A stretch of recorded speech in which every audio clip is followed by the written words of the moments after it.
Have you ever noticed how often your choices are silently shaped by the question, "What will they think of me?" It's subtle, like a whisper in the background, nudging your words, tempering your tone, adjusting your dreams. You call it being polite, being considerate. But beneath the surface, something deeper drives it. A quiet hunger for validation, a need to be accepted. This isn't your fault. It's your programming. From the moment you were praised for being a good child, you learned that approval was currency. And soon you began to trade pieces of your truth for the illusion of belonging. But here lies the paradox. The more you chase approval, the more estranged you become from your core.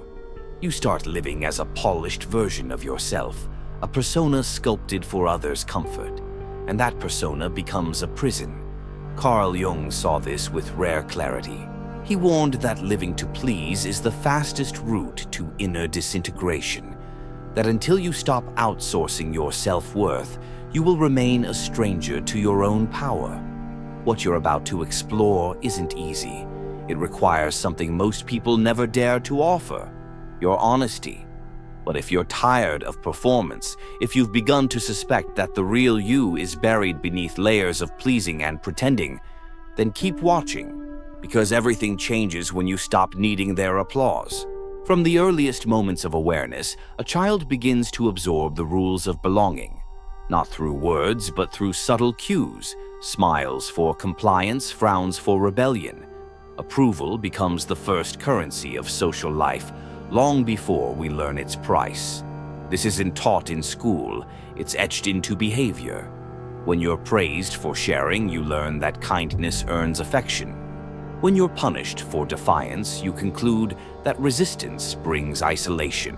Over time, your instincts shift, not toward authenticity, but toward survival through appeasement. This conditioning doesn't end in childhood, it simply evolves. The classroom becomes the workplace, the parent becomes the peer group. The desire remains the same: be accepted, be praised, be safe. And every time you bend yourself to meet the image others want, you stray further from who you truly are.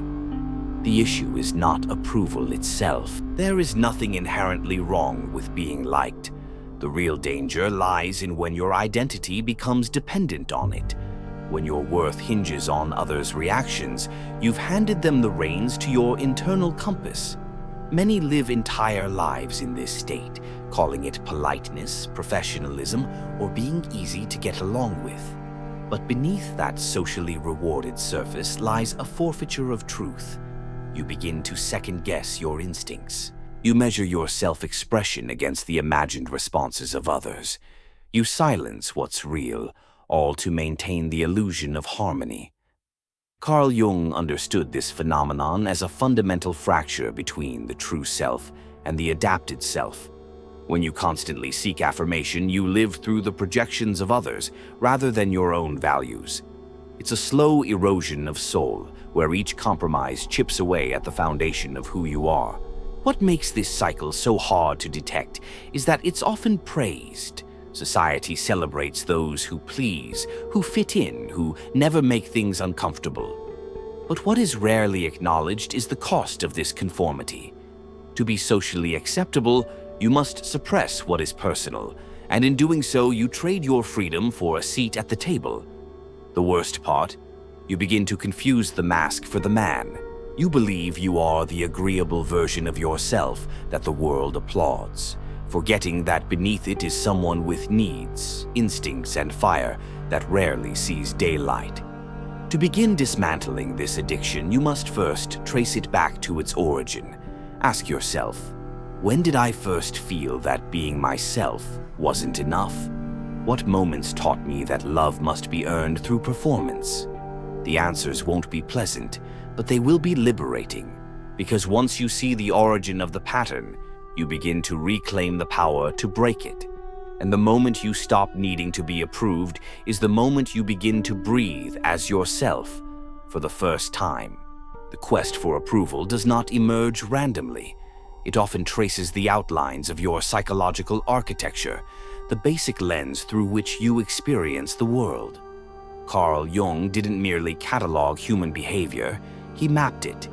His theory of psychological types wasn't about labeling people, but about understanding how their internal orientation shapes their vulnerability to external influence.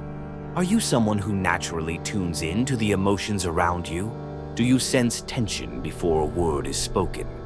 Then you may be wired for feeling-oriented perception, especially if your tendency is outward-facing. For such types, disapproval isn't just unpleasant. It feels like rejection from the very fabric of existence. Contrast this with someone more inclined toward inward-focused analysis. To them, the danger lies not in emotional exclusion, but in intellectual invalidation. Their fear isn't being disliked, but being misunderstood.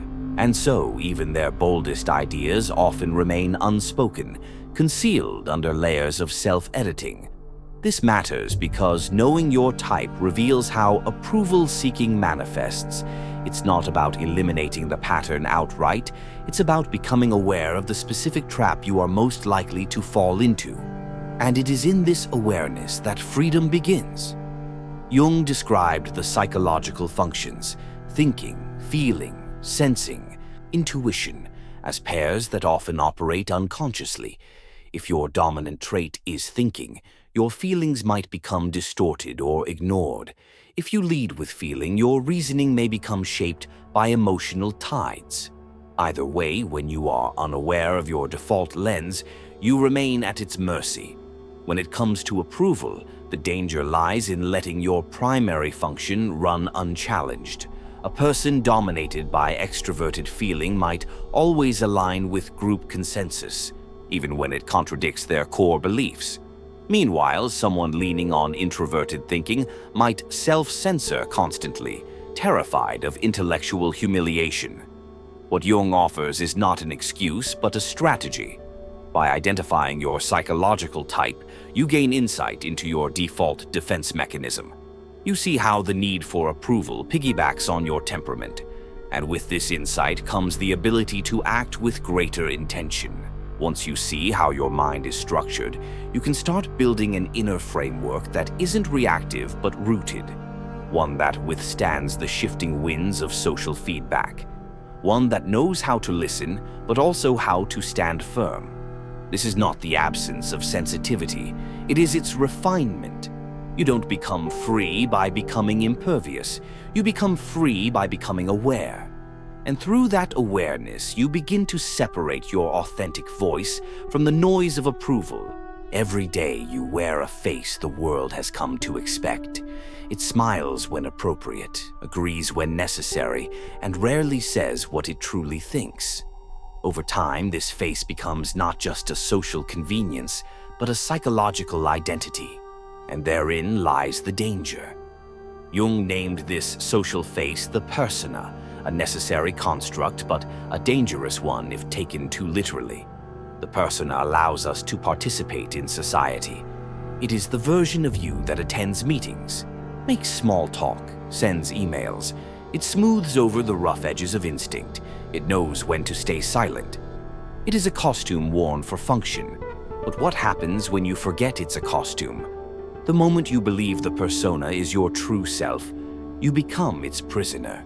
Your real thoughts become threats. Your spontaneous reactions are treated as liabilities.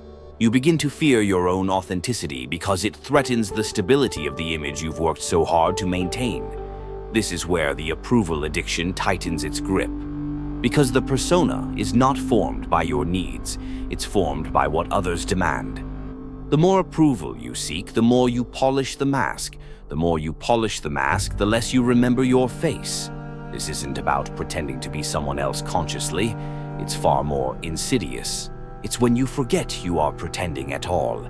You perform so often, so convincingly, that the performance starts to feel like truth. And soon, the thought of dropping the act becomes terrifying. But truth can't live in a lie. Your genuine self cannot coexist with a persona that thrives on approval. One must be dismantled. This dismantling doesn't mean you quit your job or abandon social roles. It means you stop identifying with them. You realize the persona is a tool, not in essence. You begin to make decisions not for applause, but for alignment. Start small. Speak when you'd usually stay quiet. Disagree when you'd usually nod. Let someone see a part of you you usually hide. Each act of authenticity weakens the hold of the mask, and as the mask thins, something extraordinary happens. You begin to feel real. Not perfect, not always liked, but grounded, whole, and unmistakably alive. There's a part of you that you rarely acknowledge, a region of the psyche that doesn't show up in selfies or polished conversations. It is the side of you that you were taught to repress, deny, and bury. Jung called it the shadow. And as long as it remains unseen, it rules from below. The shadow is not evil. It is simply everything you were told was unacceptable. Your rage, your ambition, your envy, your eroticism, even your hunger for freedom. These weren't erased. They were tucked away. And the longer they stay hidden, the more they ferment, not into clarity, but into shame. When you seek approval, it's not just to be liked, it's to avoid being exposed. The terror isn't merely being judged, it's being seen in your entirety. Because deep down, you fear that if others saw all of you, they would recoil. But here's the twist. You've never truly seen all of you either. You've been editing your own perception. This is why disapproval stings so deeply. It feels like a spotlight on something you've worked so hard to keep in the dark. Not because it's wrong, but because it doesn't match the persona. You start believing your shadow is proof of your unworthiness. But Jung argued the opposite. The shadow holds your vitality, your power, your lost instincts. It isn't a flaw to be corrected, it's a force to be reclaimed. Integrating it doesn't mean acting on every impulse. It means allowing those impulses to be seen, understood, and given a seat at the table. Avoiding the shadow keeps you fragmented. You present a version of yourself that's manageable, digestible, clean. But wholeness isn't clean. It's messy, contradictory, layered. To step into your full humanity, you must stop editing yourself. So how do you meet the shadow? You watch your reactions, you trace your triggers. You ask why certain traits in others make you uncomfortable. The answer is often, because they mirror what you disowned. It's not pleasant, but it's necessary, because without this work, you remain a puppet pulled by unseen strings. Your behavior dictated not by choice, but by avoidance. And every attempt to gain approval becomes another act of exile from your real self. When you begin to confront what you've denied, you no longer tremble at the thought of being seen. You don't have to perform, because nothing within you is off limits. You're not hiding, you're not explaining, you're simply being. The shadow is not your enemy, it's the doorway to your liberation. To become yourself, something must die. And it won't be easy, because what dies first is not the illusion others have of you, but the illusion you've clung to, the version of you that conformed to survive. The false self is clever. It learned early how to smile when uncomfortable, how to nod when disagreeing, how to blend in even when suffocating. It gave you access to affection, opportunity, acceptance. But every benefit it offered came at a cost, the erosion of your center. Carl Jung's concept of individuation demands this sacrifice. It calls for the conscious dismantling of the mask, not for rebellion's sake, but for truth.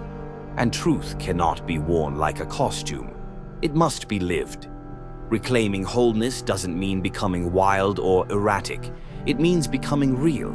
It means aligning your outer life with your inner reality. And that requires rupture. You will disappoint people. You will be called difficult. You will lose things, comfort, predictability, the praise of those who preferred the old version of you. But in their place, you will gain something priceless, yourself. This transformation is rarely instant. It is a dismantling that happens in stages. At first, you might flirt with honesty, speaking up in one conversation, declining one obligation. But each act of integrity rewires the nervous system. You begin to trust that you can survive disapproval. Eventually, the habits of compliance weaken. You stop walking on eggshells. You stop rehearsing your words to make them palatable. You begin to notice the energy you wasted maintaining an image. Individuation is not a final state.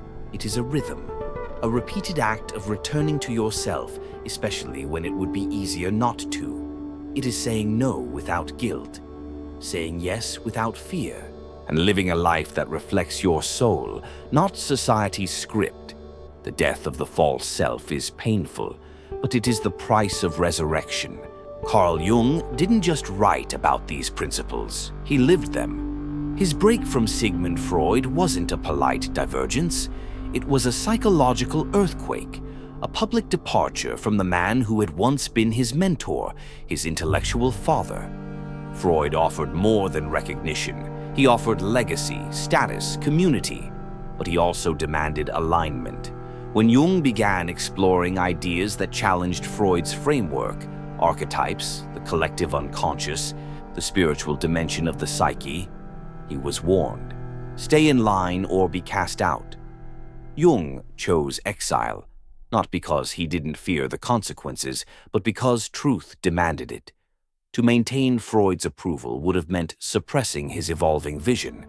And for Jung, that was a betrayal too great to bear. The aftermath was brutal. He was ridiculed, isolated, accused of abandoning science. But in that void, something profound happened.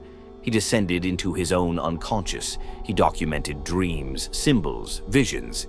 He allowed his psyche to speak without censorship.